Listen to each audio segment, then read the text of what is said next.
Fala aí galera do YouTube, aqui tá falando é o Beto trazendo para mais um vídeo.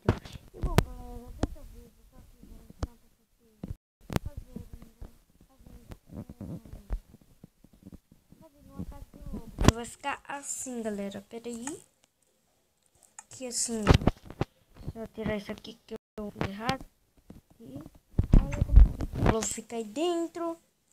Aí fazer aqui. Então galera, os seguintes materiais vão ser o galpão de madeira, invocador de lobo, osso, magenta, corante de magenta, ou da sua preferência, etiqueta, que não serve para etiqueta, e o bloco que você gostou. Então, bora pro vídeo depois da vinheta.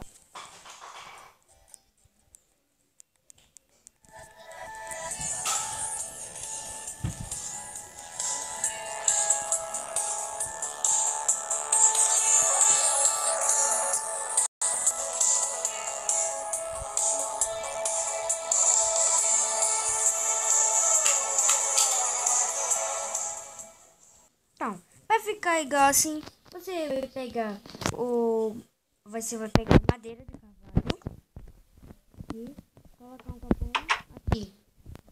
Pronto.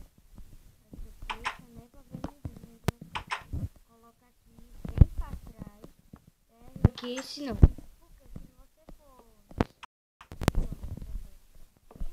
Pronto. Porque se você tem que ser atrás. Por quê, galera? Porque se você for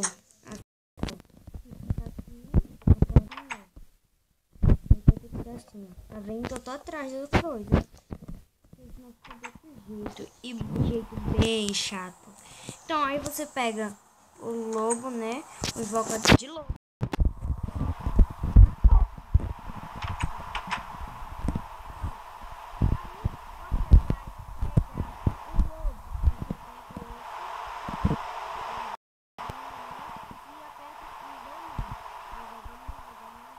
Aí aqui, ó. Você coloca ele pra sentar. Peraí. Pronto, sentar.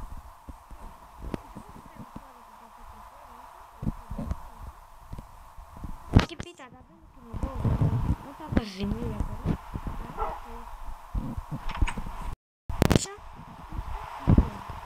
E até bom.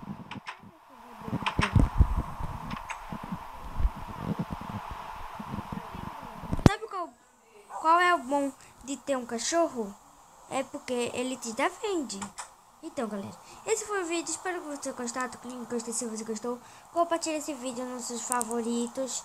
Se inscreva no canal. E até o próximo vídeo. Tchau, tchau.